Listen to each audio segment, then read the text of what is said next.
This is the tragic tale of Eva in Peril in Red Dead Redemption. In the country of Mexico, if you head to the town of Casa Madrugada, in the northeast section of the town, behind the tenant's building, you can see a couple, a local prostitute, Eva Cortes, and Mario Alcalde in a domestic dispute.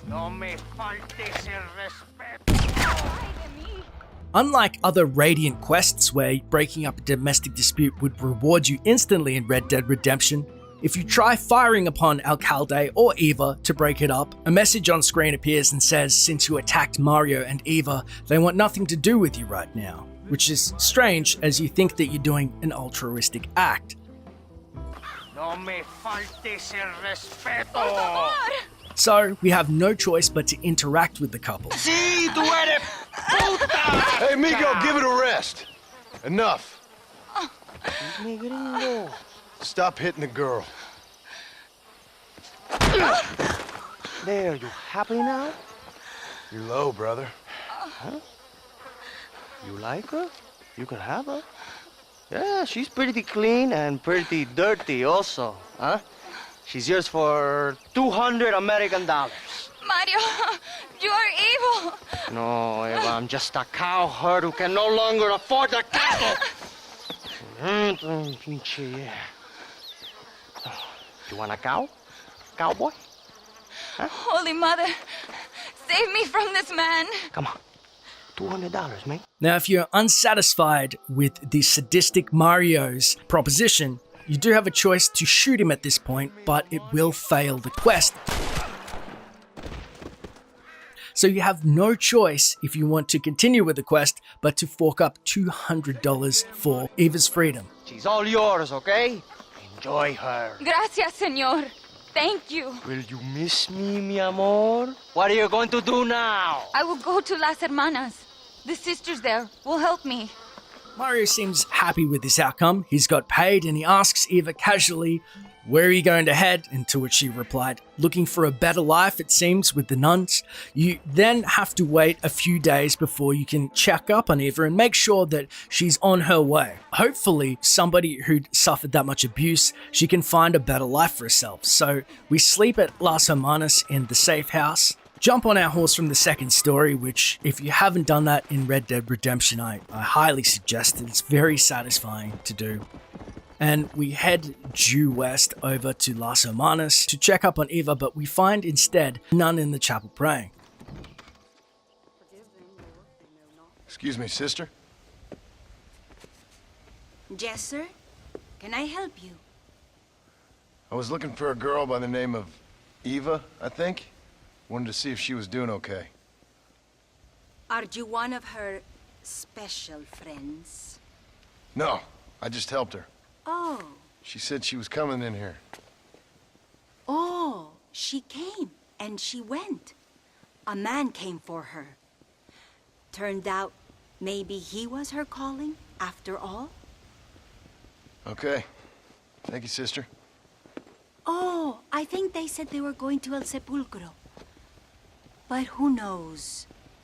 She wasn't much of one for the truth. So the nun has informed us that instead of finding a new life, that a man has called upon her, to which my first thought is hopefully Mario hasn't actually absconded with her and forced her against her will to leave this chapel. She's left that life behind, and you'd hope that villainous man would be cut out forever, but somebody, you can assume that it is Mario, has actually come calling for Eva, and she's left of her own volition. I'm not sure, but it seems so. So we head to El Sepulcro, the local cemetery. We happen upon Mario with a shovel in hand, and he's digging up or burying a corpse we can safely assume is Eva Cortes herself. What are you doing, amigo? Nothing. Why'd you kill her?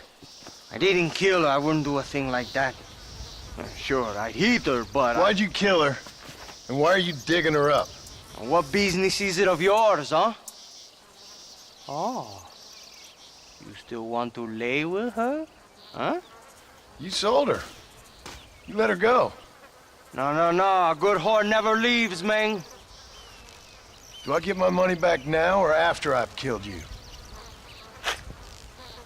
was just a goddamn whore, man.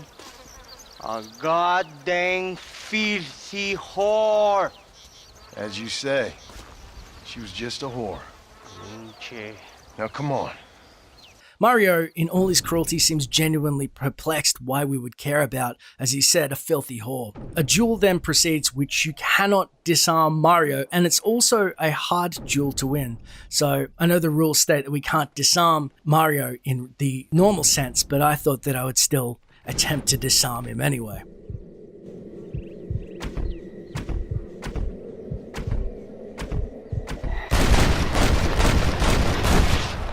So once you put down Mario, you gain 50 fame, 45 honor, and get your money back, then some. Though it's tragic that Eva has paid with her life, and I can't help but think why she would choose to leave with Mario. If it's forced, it's still tragic, but was she so used to the life and punishment of this man, living in terror of him, that she couldn't actually live in peace with nuns and would prefer to go with him? They say, better the devil you know, and it seems that may have been the unfortunate case. In the official Stranger flavor text, that Mario did beat her to death in a drunken rage. So we're just going to put a couple of bullets in Mario to make sure he doesn't come back in the Undead expansion. Now, a cool thing about El Sepulcro is that it may be an actual nod to a cemetery that is in Grand Theft Auto San Andreas, which is a nice trivia tidbit, but overall this quest has left me a little bit hollow. Treating somebody like an object that they own property is hard enough to watch, especially with such cruelty, but to see him be so confused as to why anybody would care because she's a whore is, treating people like currency seems to be something that still happens to this day. But what's worse in my mind is if Eva was so broken by Mario that she actually was a willing participant until the end and never broke free of the cycle until death. But that's just one of the crazy, stranger stories in Red Dead Redemption. Let me know any others that you want me to cover before Red Dead 2 comes out, and I shall see you next time.